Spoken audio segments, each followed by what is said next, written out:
ජීවන අරගලයක් දුකවට කරන්න වෙනවා. පෞද්ගලිකත්වය ආරක්ෂා වෙන පරිදි ගෙවල් සාදා ගන්න ඕන. කෙලින්ම මධ්‍ය ලක්ෂණ ඕනනම් තමයි ඒක දෝෂාගත වෙන්නේ. දකුණ පුළුවන් තරම් අඩුවෙන් දොරක් සැලසුම් කරගන්න, සැලසුම් කරන අයත් එක්ක කතා කරන්න.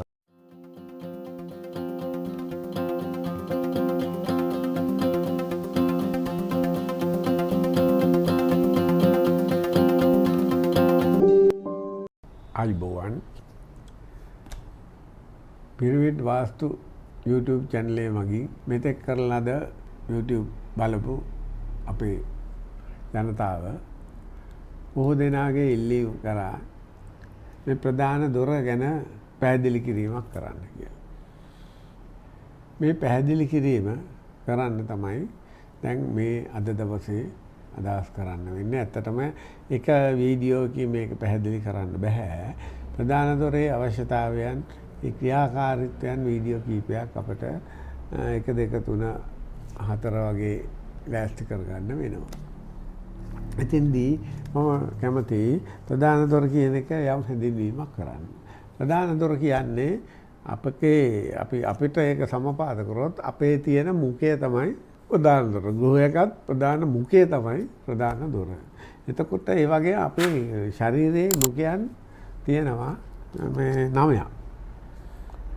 අපි කියනවා මුඛයන් 9. අපි කියනවා S2, කන් 2, නාස්පුඩු 2, ඊළඟට ගුදය, ලිංගුව. ඒ වගේ අපිට ගණන් කරොත් අපිට තියෙනවා මේ විවරයන් 9ක්. අපි මෙන්න මේ විවරයන් 9 හරියට ක්‍රියාත්මක වෙන්න නම් අපේ ප්‍රධාන දොර තමයි මේ විවරයන් 9ටම පෝෂණ ශක්තියින් ලබා දෙන්නේ. අපි කියමු අපි S2 ගත්තොත් ප්‍රධාන දොර හරියට තියෙනම් ගෙදර හොඳ මේ ආලෝකයක් තියෙනම් තමයි මෙන්න මේ ගේ ඇතුලේ ක්‍රියාකාරීත්වය සම්බන්ධ වෙන්නේ. ඒක තමයි විශේෂයෙන් අපිට මේ S2ක් දීලා තියෙනවා. ඊළඟට අපිට කන කියන එක අපි ගෙයක් ඇතුලේ දෝංකාර දෙනවා නම් ඒ ගේ අතරේ ශබ්දය හරියට අපි කියන දැන් හුඟක් සමහර ගෙවල් වල තියෙනවා මේ බිත්ති වැඩි සිමෙන්තියෙන් හදලා නැත්නම් කොන්ක්‍රීට් බිත්ති දාගත්ත ගෙවල් වල දෝංකාර දෙනවා. ඒවා ඇත්තටම පැරණි ගෙවල්. අපි ඉස්සර හොඳම වාතාශ්‍රය හොඳම ගෙවල් කියන්නේ මේ වඩිච්ච ගෙවල් වලට. ඒ වගේම තිබුණේ අපේ හුණු කපරාර බිත්ති. ඒ වයින් අර ශබ්දය උරාගෙන නිසා දෝංකාර දීම නැති වෙලා සෞම්‍ය ගයක් ඇති වෙනවා. ඒක නිසා මේ හරියට ස්ථානගත කරගන්න ඕන මේ සියලුම දේවල් වලට බලපාන දෙයක් තමයි මුඛය.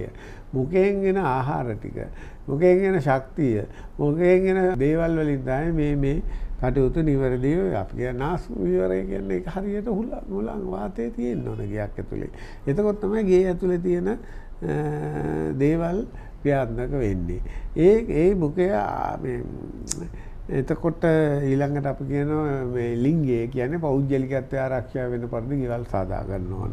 ඒ ගුණය කියන්නේ හොඳ නියමිත සුදුසු ස්ථානයක පිටවීමේ දොරක් තියෙන්න ඕන. එතකොට ඒ වගේ තමයි මෙන්න මේ අපේ විශ්වය අපේ මිනිසා හදලා තියෙන්නේ මෙන්න මේ සංකලනයේ.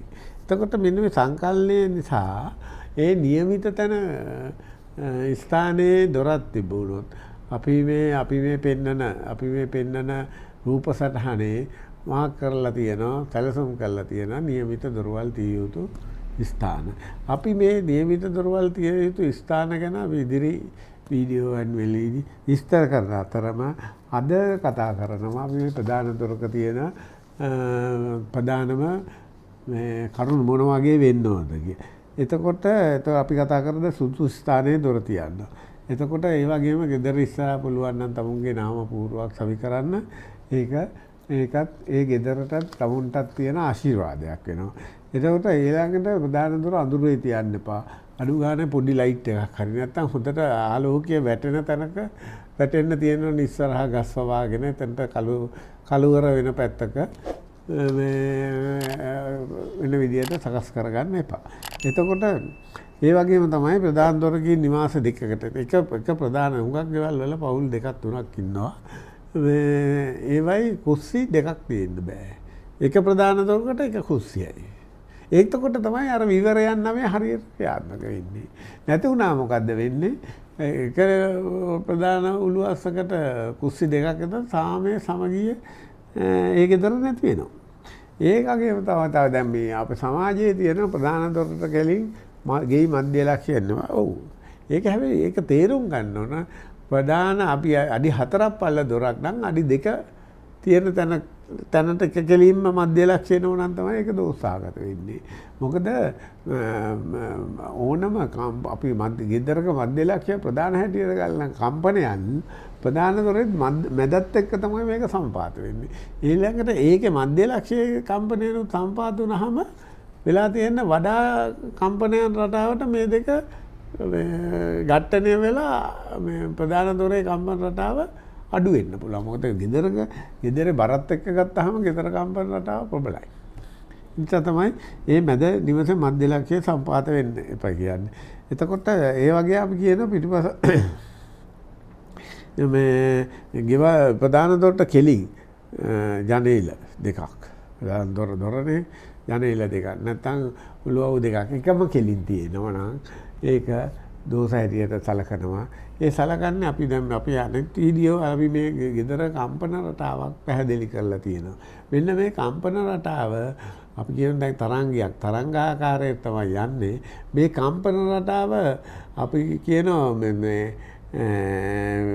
කම්පන රටාවට වෙනස් වීමක් වෙනවා. මෙන්න මේ කවුළු තුනක් වෙනවා. අපි කියන කම්පනයක බිඳුවක් තියෙනවා. ආයි මුදුන ගත්තාම තවාගයක් එනවා. ආයි බිඳුවට එන්න පුළුවන්. එතකොට ඒ කම්පන රටාව තුනක් එකතැන තියෙනකොට ඒක බිඳීමක් ඇති වෙනවා. ඒ නිසා තමයි ඒ තුනක් තියන්න පහියන්නේ. එතකොට දොරවල් හැටියට ගේක ගෙදර ගන්නවා හුඟක් දෙන අහන එකක් තමයි මොනවද මේ ෆ්‍රෙන්ච් වින්ඩෝ වල දොරවල් හැටියට ගන්නවද පිටට ඇරෙන සෑම එකක්ම ජනේලයක්. ගෙයි වල තියෙන පිටට ඇරෙන සෑම එකක්ම ජනේලයක්, ඇතුළට ඇරෙන සෑම එකක්ම දොරක් හැටියට තමයි ගණනය කරන්න වෙන්නේ. වාස්තු වලට හැම දෙයකටම ඒක බලපානවා. ඒක නිසා මේක අපි සාමාන්‍ය සිද්ධාන්තයක් වෙන දැන් ගෙදර කාමරයක් වුණත් කාමරේ දොර ඇතුළට ඇරෙන්න ඕන. ඕකේ කාර්මික ප්‍රශ්නයක්ත් තියෙනවා. අපි කියනවා ඔන්න මේ කාමරේ දොර ඇතුළට ඇරෙන්න තියෙනවා. ඔයගොල්ලන් කවුරුත් දන්නේ නැහැ ඔළුවස්සක පොඩි තට්ටුවක් තියෙනවා. තට්ටුවක් කියන එකක් තියෙනවනේ. එතකොට බාත්රූම් එකක් ගත්තත් ඒකත් බාත්රූම් එක ඇතුළට තමයි දොර ඇරෙන්න ඕන. ඒකට ප්‍රායෝගික හේතුවකුත් තියෙනවා. මොකද අපි කියමු මේ කාමරේ ඇතුලේ යම් කෙනෙකුට මොන හරි කරදරයක් වුණා. යට දොර අරගන්න විදියක් නෑ. ලොක් වෙලා තියෙන්නේ. එතකොට ඒ දොරක් විවෘත කරන්න ලේසිම විදිය අර තට්ටුව තියෙන නිසා තට්ටුවේ අනිත් පැත්තට හයියෙන් ගැහුවොත් ඒ දොර ඇරෙනවා. ඔය ඇත්තටම මේ වාස්තු කියන්නේ ප්‍රායෝගික ජීවිතේ හදා ගන්න පුළුවන් කරුණු. අන්න ඒක තේරුම් ගන්නවා නම් අපට හුඟක් අපේ ජීවිතේ ගොඩනගා ගන්න පුළුවන්.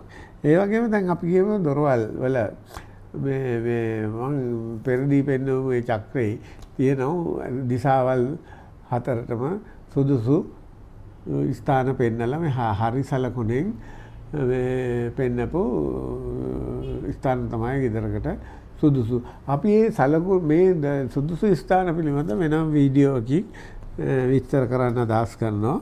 ඒක නිසා ඒ සුබ ස්ථානයේ දොර තියාගන්න බලන්න. ඊළඟට නිරිත දිග අපි කියමු දකුණ පුළුවන් තරම් අඩුවෙන් දොරක් සැලසුම් කරගන්න. සැලසුම් කරන අයත් එක්ක කතා කරලා ඒ වගේ නිරිත දිග තියෙන. නිරිත දිග දොරවල් ප්‍රධානම නිරිත කෙළවරේ වගේ දොරවල් තියෙන බලන්න පියත් පුතුත් අතර ගැටුම් ඇති වෙනවා. සාමය අඩුයි ඒ වල. ඒක නිසා ඒවා වෙනස් කරගන්න පුළුවන්. අපේ මේ පිරමීඩ වාස්තු ක්‍රමය අනුව ඒවා කඩන්න බිඳින්න නැතුව නිවැරදි ස්ථානගත කරගන්න පුළුවන්. ඒ සඳහා පිරමීඩ වාස්තු විශේෂඥවරයෙක්ගෙන් උපදෙස් ගන්න පුළුවන්. ඒ වගේම තමයි අපි කියන්නේ මේ නීතිදික ජීවන අරගලයක් ලොකුවට කරන්න වෙනවා. අපි කියමු මේ ඊළඟට අපි කියමු උතුරේ ප්‍රධාන දොර තියෙනම් ධනය භෝග සම්පත් වැඩි. නැගෙනහිර දොර තියෙනම් මානසික සුවය ධනය වැඩි. දකුණේ දොර තියෙනම් දකුණේ දොර තියෙනම් ඒ පුද්ගලයා ගොඩාක් මහන්සි වෙන්න ඕන. මේ තර්ක විතර්ක කරන නෝනයි මහත්තයා තර්ක විතර්ක වලට යනවා. බස්නාහිර දොර තියෙනම් ආදායමක් ලැබෙනවා. නමුත් හුඟක් මහන්සි වෙන්න ඕන. දුර ගමන් වලට මූලිකයා යොමු වෙනවා. ඒ අනිත් එක තමයි ප්‍රධාන දොර. දැන් හුඟක් අය ස්ටුඩියෝ දොරවල් තියෙනවනේ. ගෙවල් තියෙනවනේ. ස්ටුඩියෝ ගෙවල් කියන්නේ ගෙදරින් කෑම මේසේ කුස්සිය සේරම සාලේට විවෘතයි. ගෙදරකට ඇතුල් වෙනකොට ඒ ඇතුල් වෙන පුද්ගලයාගේ මනසට බාධාවක් නොවෙන්න කෑම මේසෙද කුස්සියද ලිප ගිරිමලෝනේවද නොපෙනෙන්න තියෙනවන. ඉතින් ඒවට එකක් හරි පාටිෂන් එකක් හරි ගහලා වෙන් කරගන්න. ඒ මොකද ගෙදරට ඇතුල් වෙන පුද්ගලයාගේ මනස නිර්වුල්ල සැහැල්ලුව තියෙනවා. අපි අමුත්තෙක් කියලා අමුත්තාට ඉස්සෙල්ලා කුස්සිය දකින්න නෙවෙයි අමුත්ත ඉන්නේ. ගෙදර ඉන්න අය එක දැකලා කතා කරලා යන්න. එතකොට මේ ගින්දර ගිනි ගන්නවයි කියන එක මනසට එන්නේ නරකයි. ගෙදර ඉන්න ගෝමූලිකයා හරි වැටෙනකොට ඒ නිසා ඒවා එක සැරේට නොපෙනෙන්න හදා ගන්න. එහෙම නොපෙනෙන්න හදන්න බැරි නම් අපිට ඒවා වර්චුවලි කියන්නේ ඉලෙක්ට්‍රෝමැග්නටික් බිත්තියකින් වෙන් කරන්න පුළුවන් ක්‍රමවේදයන් තියෙනවා මේ පිරමීඩ වාස්තුවල. ඒ සඳහා උපදෙස් පිරමීඩ වාස්තු විශේෂඥවරයෙක් හමු වීමෙන් ඌට පෙන්වීමෙන් ලබා ගන්න පුළුවන්. එතකොට ඒ වගේම තමයි මේ දොරක් වෙන්න ඕන ඍජු කෝණාශ්‍ර දොරක්. පළලට වඩා දෙගුණයක් උස නම් තමයි ඒ දොර වඩා හොඳ. ඒ වගේම තමයි දොරපළු දෙකකින් යනවා නම් තමයි හොඳ ශක්ති ධනක දොරක් වෙන්නේ. මම අර ඉස්සෙල්ලා කිව්වා වගේ මේ කම්පන රටාවක් තියෙනවා. කම්පන රටාවට බාධාවක් නැහැ. දොරපළු දෙකකින් යනවා නම්. දැන් තනි දොර තියෙන ගෙවල් බොහෝ තියෙනවා. ඒකට කලබල වෙන්න එපා. ඒවා බලගන්වීමේ ක්‍රමවේදයන් අපේ පිරමීඩ වාස්තුවල ඒ උපකරණ තියෙනවා. දොරේ උළු ASCII සවි කරන්න. ඒ නිසා ඒවට කලබල වෙන්න එපා. මේ දොරවල් ගලවන්න බිඳින්න හයිකර මාරු කරන්න දොරවල් දෙකක් හදන්න අද දොරක් හදනවයි කියන එක ලොකු මුදලක්. ඒ වගේ වට යන්න එපා. ඒක පිරමීඩ වාස්තු ප්‍රදේශයේ ඉන්න පිරමීඩ වාස්තු විශේෂඥයෙක් නැත්නම් අපිට අපේ විමසුවත් අපිට කෙනෙක් යොමු කරන්න පුළුවන්. එතකොට ඒ වගේම තමයි මේ ඉරට්ටේ ගණන්. ඉරට්ටේ මේ දොරවල් එක් මහලේ තියෙන දොරවල් ඉරට්ටේ ගණන් වෙන්න ඕන. මහලවල් දෙකක් තියෙන ගෙදරක. ඒ වගේ තමයි මේ අපි කියමු දොරක ඉස්සරහා තියෙන දොර වේදි කියලා එකක් තියෙනවා වාස්තුවල. ඒකත් අපි වෙන වීඩියෝ එකකින් මේ හදා ගන්නවා. ඒ නිසා දොර අසංවිධිත අක්‍රමවත් විදියට දොරක් තියාගන්න පිරිසිදුව ඇහැට වදින විදියට නොයෙක් දේවල් දාලා ඉල්ලලා එක දේවල් ඉල්ලලා මනස පිරිසිදුව හැදෙන්න නිකන් ඕගොල්ලෝ නිකන් ප්‍රායෝගිකව හිතලා බලන්න. නිදහසේ ගෙදරට ඇතුල් වෙන්න තැනක් වෙන්න ඕන මේ ප්‍රධාන දොර. ප්‍රධාන දොර අපි ඇවිල්ලා තල්ලු කරගෙන යනවා නම් බිම ඇතිල්ලෙනවා නම් ඒ ගෙදර අයට කුෂ්ඨ රෝග හැදෙන්න පුළුවන්. මොකද අපි මේ ගෙදර අය තේනම කනබොනේම ජීවත් වෙන විදිය තීන්දුව කරන්න මේ ප්‍රධාන දොරත් එක්ක.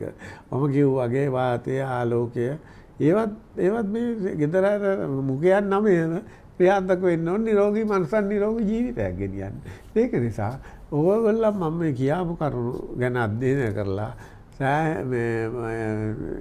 අවධානයෙන් ඉන්න මගේ ඊළඟ වීඩියෝවේ අපි මේ දොරවල් තියෙන ස්ථාන ගැන විග්‍රහයක් කරනවා. එතකන් ඔබ සැමට